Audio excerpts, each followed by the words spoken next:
Kerry James, on a un petit rituel sur cette émission. Si vous le permettez, je vais vous poser une question. Alors, quelle actrice a été révélée dans 37.2 le matin de Benex? Voilà. C'est une très belle actrice et ça a été la copine d'un grand rappeur pendant un moment. Moi je dis ça mais j'ai la réponse tous les jours. Comment elle s'appelle Si, elle a les dents écartées. Ouais, je sais qui c'est, mais c'est le nom, voilà, Béatrice Dalle, ouais, c'est ça. Gagné, Kerry James. Santé et puis bon concert.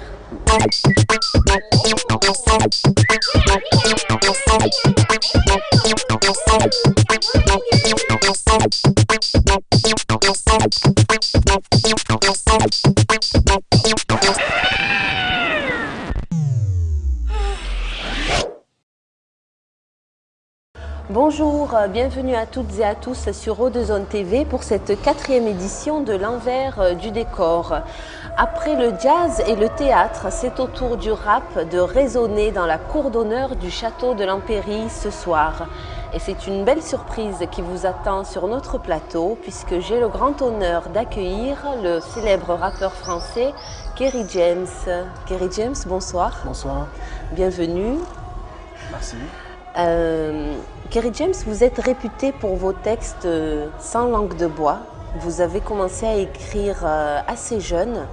J'aimerais savoir à quel moment est-ce que vous vous êtes dit « moi, c'est ça ma vie ». Moi, j'ai commencé à écrire très tôt. J'ai dû écrire mes premiers textes quand j'avais entre 10 et 12 ans. Ce qui fait que... Et puis j'ai eu la chance de sortir un disque assez tôt. Mon premier disque il est sorti en 1992 quand j'avais à peu près 14 ans. Donc ce qui fait que je ne me suis jamais vraiment posé cette question. C'est un truc que j'ai fait assez naturellement. Voilà. Comment est-ce que vos parents ont réagi quand vous leur avez dit « moi je veux faire du rap » Ma mère m'a laissé l'opportunité d'aller au bout de ma passion, mais elle était très attentive, autant qu'elle le pouvait, à ce que je continue l'école. Voilà. Oui, parce que... Elle n'a pas voulu me frustrer quand même. Voilà. C'est bien pour une maman parce que c'est vrai qu'on peut penser que une vie d'artiste, c'est pas toujours évident. Voilà, on va regarder quelques images de vous, Kerry James. Vous êtes allé visiter le quartier des Canourgues cet après-midi. Vous êtes allé à la rencontre des jeunes. Je vous propose donc de voir en image Kerry James aux Canourgues et la preuve en image que Kerry James est un homme de parole. On regarde ensemble. Kerry James aux Canourgues, donc un artiste très généreux qui vient à la rencontre de ses fans. C'est génial. Ça te touche qu'ils prennent le temps de venir dans un quartier pour rencontrer les jeunes? Ouais, ça va, ouais. Ça m'intéresse, ouais. Ça nous intéresse, ouais. Il est bien, Kerry James, c'est la famille. C'est qui a l'initiative de cette venue de Kerry James au quartier? Disons que ça s'est fait un peu avec la direction des affaires culturelles.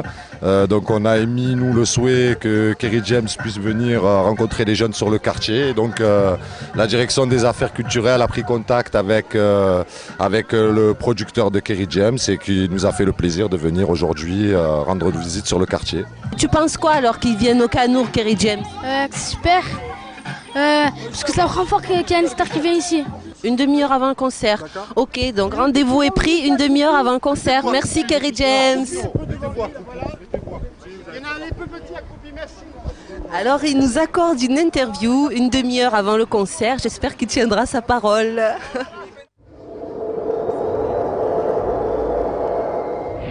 Donc voilà, parole tenue par Kerry James. Kerry James, est-ce qu'on peut faire du rap aujourd'hui tout en étant politiquement correct? Est-ce que finalement ça ne va pas un peu à l'encontre de cette musique d'être politiquement correct? Qu'est-ce que vous appelez être politiquement correct?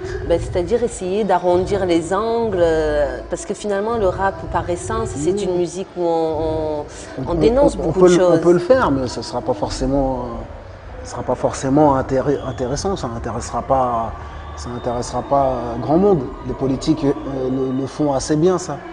Donc nous, on a un autre rôle, même si notre rôle, c'est pas uniquement de dénoncer. Hein. On parle aussi dans nos chansons de nous-mêmes, de nos faiblesses, de nos craintes. Le rap revendicatif, oui, c'est une forme de rap, mais il y a aussi d'autres choses dans le rap. D'accord. Est-ce que vous avez déjà été censuré, Kerry James? La censure en France, c'est pas une censure qui est directe, mais c'est une censure qui se fait,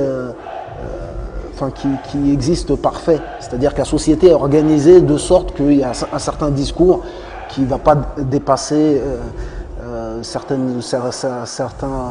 stades de la société. Par exemple, il n'y a pas beaucoup de prime time où on peut voir de la musique rap, où on peut jouer du rap. On voit que même aux victoires de la musique, le rap c'est un peu une sous-catégorie avec plein d'autres trucs mélangés et qu'on laisse la place aux rappeurs en fin de soirée. Et donc tout est organisé. Donc il n'y a pas une censure directe, mais un peu insidieuse. Ouais, la société est organisée de sorte à ce que les choses qui dérangent restent en bas. Voilà. D'accord. Donc justement, vous regrettez souvent le fait que le rap ne soit pas accepté en tant qu'art à part entière par les médias, et vous dites qu'on s'intéresse pas, on s'intéresse surtout à tout ce qui tourne autour du rap en vérité, mais qu'on ne s'intéresse pas vraiment au message lui-même. Est-ce qu'en quelques mots, ce soir, vous pouvez nous dire le fond de ce message? Le rap, c'est un message. Je ne peux pas parler au nom de tout le monde, en tout cas le mien. C'est un message de responsabilisation des individus. C'est un message de paix en tant que possible, tout en étant conscient que parfois la violence peut être la dernière solution pour obtenir la paix. Et c'est aussi un message avec un regard critique sur la société pour que les choses avancent, pas critiquer histoire de critiquer. Voilà. Donc merci pour ces précisions sur le message que véhicule le rap. C'est important de le préciser, je crois, parce qu'il y a encore beaucoup de gens qui ne savent pas. Je vous propose de regarder un petit reportage. Ce soir, on s'intéresse au métier d'assistant sur l'envers du décor. On regarde.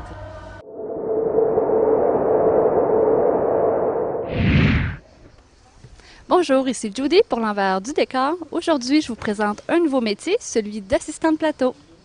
Bonjour Arnaud. Bonjour Judy. Donc aujourd'hui, on est avec toi parce que aujourd'hui, tu es assistant de plateau pour une pièce de théâtre, c'est ça? Oui, c'est ça, exactement. Donc peux-tu me dire en quoi consiste ton métier pour la pièce d'aujourd'hui? Nous sommes 3 techniciens pour accompagner en fait techniquement cette pièce de théâtre. Une personne qui s'occupe spécialement de la lumière, une personne qu'on appelle le régisseur général qui est plutôt sur l'organisation et la gestion du plateau. Et moi je suis assistant de cette personne-là. Donc on s'est un petit peu réparti la tâche avec le régisseur général qui s'appelle Karim. Lui il s'occupe plus de l'organisation, la gestion des comédiens, des accessoires et la relation technique, artistique. Et moi je suis un petit peu plus sur le côté vraiment purement technique. Donc montage du décor, le transport du décor, je m'occupe de le transporter et de l'implanter après sur le lieu. On travaille bien sûr tous ensemble. Une fois qu'on arrive sur le lieu, celui qui fait de la lumière au début, il n'a pas trop de lumière à faire, donc il nous aide au plateau. Une fois que nous au plateau, on est un peu plus libre, on l'aide à la lumière. C'est un travail d'équipe. Quoi qu'il en soit, le théâtre et monter une pièce est obligatoirement un travail d'équipe. Nous sommes de retour sur le plateau. Kerry James, je voulais un peu discuter avec vous d'une association que vous avez créée qui s'appelle l'ACES, qui est une association pour le soutien scolaire. Donc, c'est une association qui s'appelle ACES comme apprendre, comprendre, entreprendre et servir. C'est une association que j'ai créée qui a pour but de promouvoir les études dans les quartiers difficiles en banlieue. Et qui passe pour ça par le biais du soutien scolaire entre autres. Donc il y a du soutien scolaire qui est organisé dans plusieurs villes en région parisienne. Et on organise aussi des activités plus ponctuelles où on réunit les jeunes avec les parents de l'association et où on offre des... Ou après avoir, bien sûr, après que chacun des parents ait expliqué son parcours et comment il en est arrivé là, on offre aussi des cadeaux aux élèves qui ont participé au soutien scolaire. Voilà. Donc une façon de valoriser en fait tous ces jeunes. Voilà, de valoriser les études et de montrer que c'est quelque chose duquel on peut tirer dans l'immédiat aussi un profit, parce que c'est important aussi que les jeunes voient que c'est quelque chose de profitable concrètement, les études. Voilà. Bien sûr. Donc ce soir, vous êtes en concert à Salon de Provence. Vous avez votre nouvel album qui s'appelle Réel. Le titre de l'album c'est Réel, qui est sorti donc en juin 2009. Donc on peut trouver l'album de Kerry James, Réel. Un peu avant. Il est sorti un peu avant, je crois. Un peu avant, encore. Je crois. Ouais. Ok. Je voulais juste vous demander, vous avez donc, il y a un clip d'un de vos titres qui a été réalisé par Mathieu Kassovitz. Ouais. Je l'ai bien dit. Et moi, je vous ai trouvé formidable dans ce clip. Est-ce que le cinéma, ça vous branche, Kerry James? Le cinéma, c'est quelque chose qui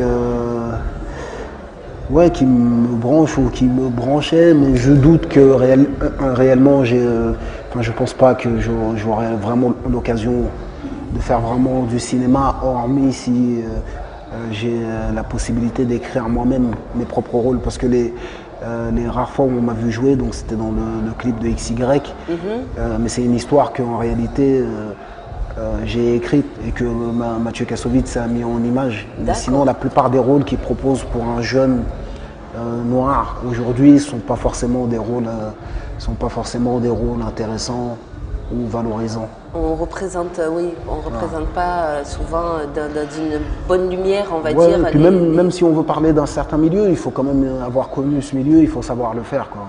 Et rares sont ceux qui savent le faire. Peut-être alors un film bientôt.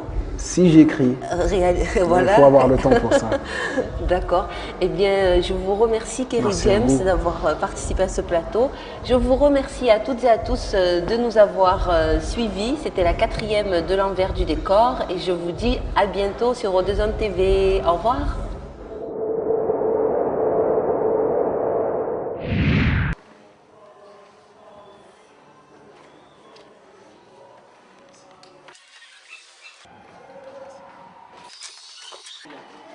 Merci beaucoup. Merci à vous. Et puis, plein de choses pour le côté. Merci. Bon spectacle. Oui, bon spectacle. Vous sorti encore un nouvel album? Oui, bonjour. Bien ou quoi?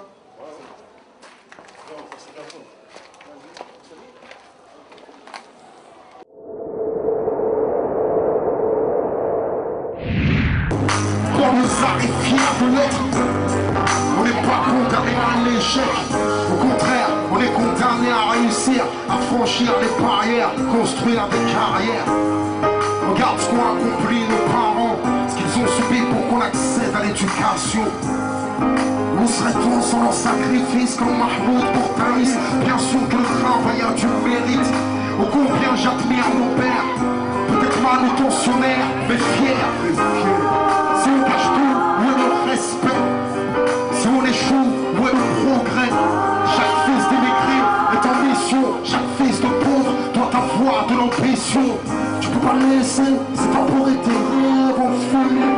Dans un hall enfumé, à fumer des substances qui brisent ta volonté, anesthésie tes désirs et noient tes capacités. Hey, on veut mieux que ça. Mais on arrête encore nos arts qui sont pas. On les jeunes, ils sont forts, et le soir, sont belles, les boss, et le talent qu'ils portent en elles. Y a-t-il des faibles ici? Je ne vois que des hommes qui portent le lèvre ici. La tête haute pour nous arrive fiers de l'être. Dites-moi, on n'est pas. Ce texte, je vous le devais, même si je l'écris le cœur serré. Et si tu pleures, pleure des larmes de détermination, car ceci n'est plus une partie d'une révolution.